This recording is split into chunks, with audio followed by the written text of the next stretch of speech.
The show starts in 3, 2, 1, go! Unit 6.3 menangani ancaman komunis. Ancaman komunis terbahagi kepada dua. Yang pertama, ancaman keselamatan di Sarawak, dan yang kedua, ancaman keselamatan di Semenanjung Malaysia. Menangani ancaman komunis. Kegiatan komunis adalah menjadi ancaman kepada keselamatan negara sejak sebelum merdeka lagi. Ini kerana kerajaan telah mengambil langkah serius untuk membantras kegiatan komunis. Apa yang telah komunis lakukan adalah terbahagi kepada tiga, di mana yang pertama adalah serangan bersenjata terhadap anggota pasukan keselamatan. Yang kedua, menyebarkan ideologi komunis. Dan yang ketiga, telah melakukan kegiatan sabotaj terhadap kemudahan awam. Beralih kepada ancaman keselamatan di Sarawak, di mana sejak pendudukan Jepun di Sarawak, gerakan komunis ataupun dipanggil Clandestine Communist Organisation (CCO) telah bermula. Sasaran utama komunis adalah di bahagian pertama dan ketiga di Sarawak. Komunis melakukan kegiatan serangan dan subversif terhadap orang awam. Subversif di situ bermaksud adalah bertujuan untuk melemahkan atau memusnahkan sesuatu sistem politik, kerajaan, agama dan lain-lain dengan menjalankan aktiviti-aktiviti tertentu secara sulit. Seterusnya, bentuk ancaman di mana ia terbahagi kepada dua bahagian. Yang pertama, gerakan politik dan yang kedua, serangan bersenjata. Gerakan politik di situ bermaksud komunis juga terlibat dalam politik dan mereka telah menentang gagasan Malaysia. Hal ini yang menyebabkan kerajaan Sarawak memburu dan menangkap ahli yang terlibat. Namun demikian, mereka telah melarikan diri ke Kalimantan dan telah membentuk Parti Komunis Kalimantan Utara. Lalu mereka meneruskan penentangan melalui pasukan rakyat Kalimantan Utara dan pasukan gerila rakyat Sarawak. Gabungan tersebut telah membentuk Republik Komunis di Sarawak. Seterusnya, serangan bersenjata, di mana permulaan serangan komunis terhadap orang awam pada 5 Ogos 1952. Sebagai catatan, serangan komunis ke kawasan Kuching Sarawak di Batu Kitang. Seterusnya, kita lihat usaha mengatasi ancaman komunis, di mana kerajaan telah menjalankan dua kaedah untuk mengatasi ancaman komunis. Yang pertama, perang saraf. Bagi kaedah perang saraf, pihak berkuasa telah mengambil langkah-langkah yang berikut. Yang pertama, pihak berkuasa telah mengadakan perhimpunan awam untuk memberikan kesedaran tentang bahayanya ancaman komunis. Yang kedua, pihak kerajaan juga telah membuat tawaran program pengampunan kepada anggota komunis. Seterusnya, pihak berkuasa juga telah menyebarkan risalah untuk menyampaikan maklumat tentang bahaya ancaman komunis dan untuk menanamkan kebencian terhadap komunis. Yang keempat, kerajaan juga telah mengisytiharkan kawasan putih yang bebas daripada ancaman komunis. Dan yang kelima, pihak berkuasa telah membuat pembangunan infrastruktur dengan menyediakan kemudahan perhubungan yang lebih baik kepada penduduk. Operasi ketenteraan. Beberapa operasi ketenteraan dijalankan, iaitu Operasi Hema 1965 di bahagian pertama. Operasi oleh Raskom pula dilaksanakan di bahagian ketiga. Seterusnya, Operasi Sri Aman dilancarkan di bahagian kedua. Semua operasi ini berjaya melemahkan gerakan komunis di Sarawak. Kita lihat kepada Operasi Hema Sarawak, iaitu di mana ancaman komunis di Sarawak telah membangkitkan semangat penentangan daripada penduduk tempatan.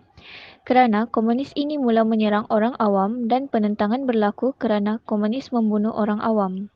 Jadi, kerajaan menggunakan kaedah sama yang telah digunapakai dalam rancangan BRICS untuk dilaksanakan di Sarawak, dan rancangan ini berjaya memenangi hati rakyat.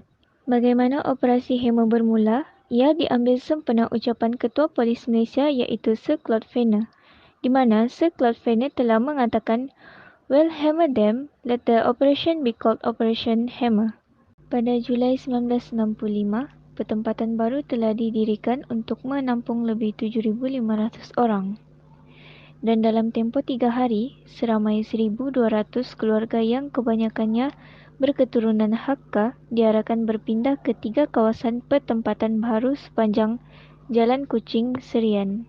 Kemudian, pertempatan ini dikawal sepanjang masa dan dikenakan perintah berkurung dalam tempoh 24 jam sehari bagi melindungi penduduk daripada ancaman komunis. Disebabkan operasi-operasi yang telah dijalankan ini menyebabkan gerakan komunis mula goyah, ini juga menyebabkan langkah pembanterasan yang berterusan menyebabkan komunis ditangkap.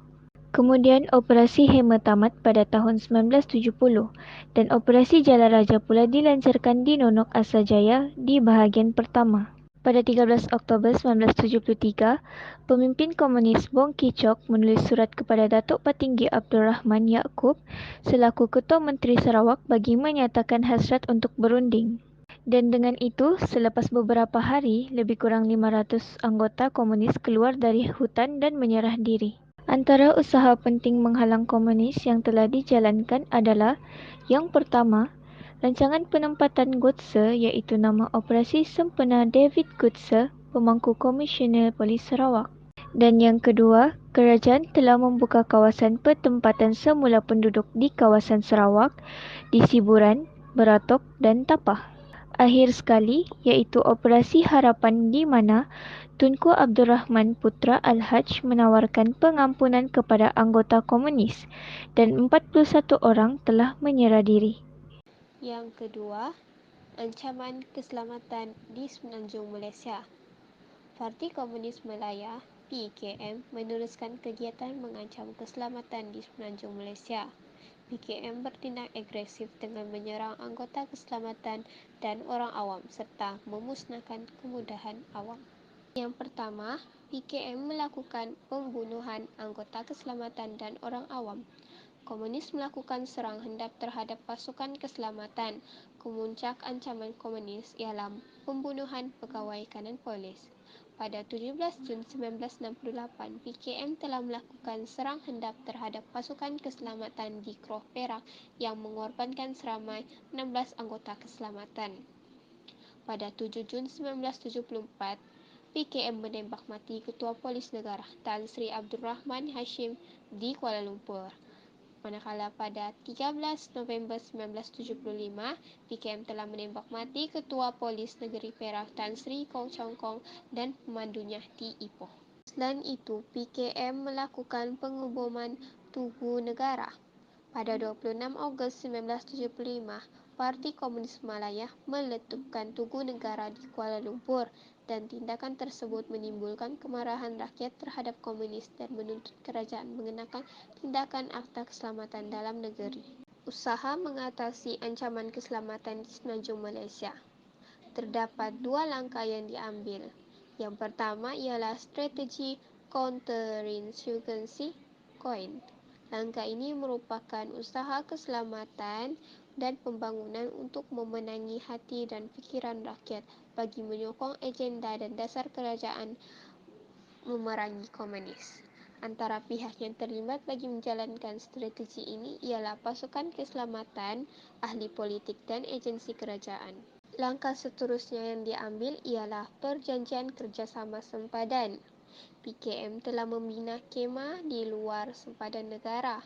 Oleh itu, langkah utama yang diambil seperti mengadakan persefahaman antara Kerajaan Malaysia dengan Kerajaan Thailand melalui Perjanjian Kerjasama Sempadan Memerangi Komunis 1976 di Thailand. Langkah yang dijalankan termasuklah membina pagar sempadan dan operasi bersama.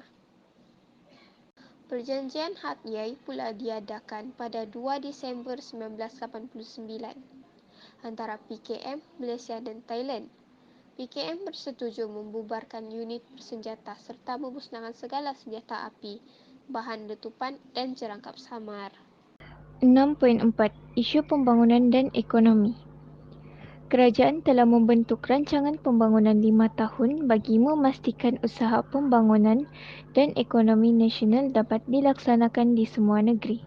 Kerajaan Persekutuan meneruskan usaha ini dengan melibatkan Sarawak dan Sabah dalam rancangan pembangunan 5 tahun Malaysia sebaik-baik sahaja pembentukan Malaysia.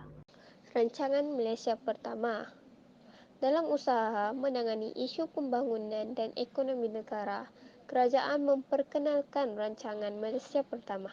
Antara isu yang dihadapi ialah kedudukan sosioekonomi penduduk berpendapatan rendah serta taraf pendidikan yang masih rendah. Pelbagai usaha yang dilaksanakan oleh kerajaan bagi meningkatkan taraf hidup ekonomi rakyat melalui rancangan ini. Isu di sini ialah terlalu bergantung pada ekspor getah dan biji timah. Yang kedua, kejatuhan harga bahan mentah. Yang ketiga, penduduk yang terlibat dalam bidang pertanian masih ketinggalan terutama penggunaan teknologi dan peralatan. Yang keempat, petani masih merupakan golongan berpendapatan rendah. Dan yang kelima, pertanian komersial lain masih kurang diusahakan oleh petani. Usaha untuk mengatasinya ialah mempelbagikan kegiatan ekonomi pertanian dan industri pemprosesan. Seterusnya, mencari pasaran baharu bagi getah dan biji timah. Selain itu, mempelbagikan bidang pertanian terutama kelapa sawit dan kokoa. Akhir sekali, mempelbagikan pengeluaran komoditi negara. Isu seterusnya ialah taraf hidup yang berbeza. Usaha mengatasi perkara tersebut ialah melancarkan program pembangunan negara berasaskan satu rancangan bersepadu, menggerakkan aktiviti perkilangan dan pembuatan negara dengan membuka kawasan baru. Selain itu, mempercepatkan integrasi dalam kalangan penduduk dan negeri di Malaysia serta mendapatkan bantuan Bank Dunia. Isu kali ini ialah peluang pekerjaan yang terhad dan kadar pengangguran yang meningkat.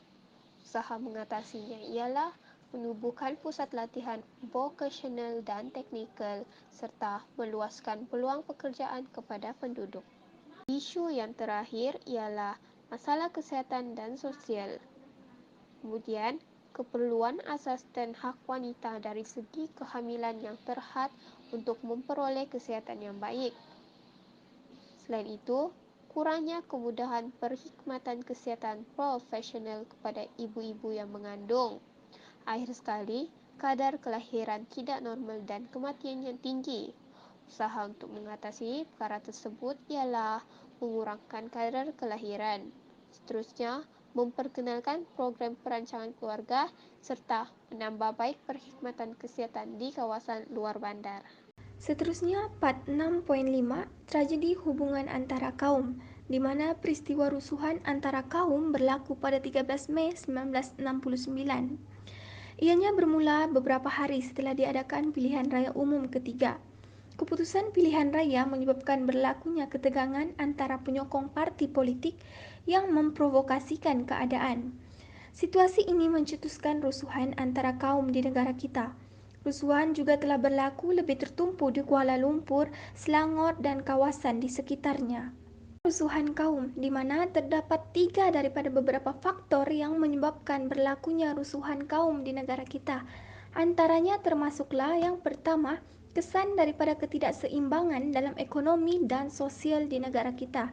Yang kedua, PKM telah mengambil kesempatan semasa pilihan raya untuk mempengaruhi penduduk supaya bermusuhan antara kaum. Dan yang ketiga adalah perarakan kemenangan pilihan raya tidak terkawal, lalu menimbulkan kekacauan dan perbuatan provokatif.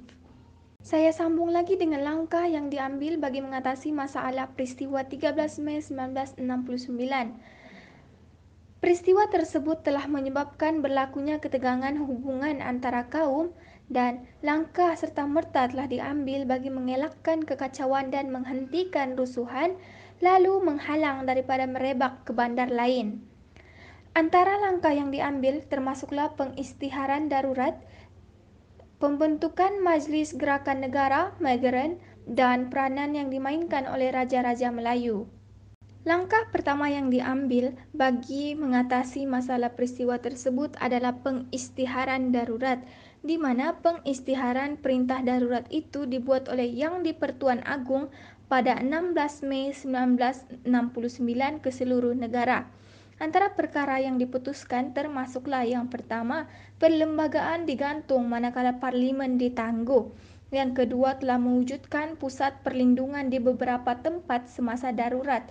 Dan yang ketiga, telah menubuhkan jawatan kuasa bertugas untuk menyusun semula perkhidmatan penerangan kerajaan. Dan yang keempat, semua berita daripada pihak media ditapis bagi memastikan kesahihannya. Seterusnya, Majlis Gerakan Negara iaitu Megren. Langkah yang kedua iaitu yang di-Pertuan Agong memperkenankan penubuhan Majlis Gerakan Negara Megrin yang dipengerusikan oleh Tun Abdul Razak Hussein. Ahlinya turut terdiri daripada pegawai perkhidmatan awam, pegawai tinggi polis dan tentera. Di samping itu, Majlis Gerakan Negara juga diberi kuasa memerintah semasa darurat bermula pada tarikh pengisytiharan darurat iaitu 16 Mei 1969 hingga 23 Februari 1971. Dan Majlis Gerakan Negara juga bertanggungjawab mengawal ketenteraman negara. Dua fokus utama yang perlu diselesaikan oleh Megren ialah masalah perpaduan kaum dan ketidakseimbangan ekonomi antara kaum. 3 tanggungjawab Megren termasuklah mengembalikan keamanan dan undang-undang. Yang kedua, menentukan pentadbiran yang licin dalam negara. Dan yang ketiga, mengembalikan keharmonian dan kepercayaan antara kaum dalam negara. Akhir sekali, peranan raja. Semasa rusuhan kaum berlaku, Sultan Perak Sultan Idris Iskandar Shah II menasihati rakyat agar menjaga keamanan. Daripada itu, pemimpin masyarakat dan politik negeri Perak menubuhkan jawatan kuasa muhibah.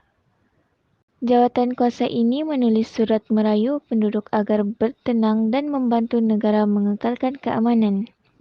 Raja meminta rakyat agar bertenang dan mematuhi undang-undang di negeri lain. Thank you.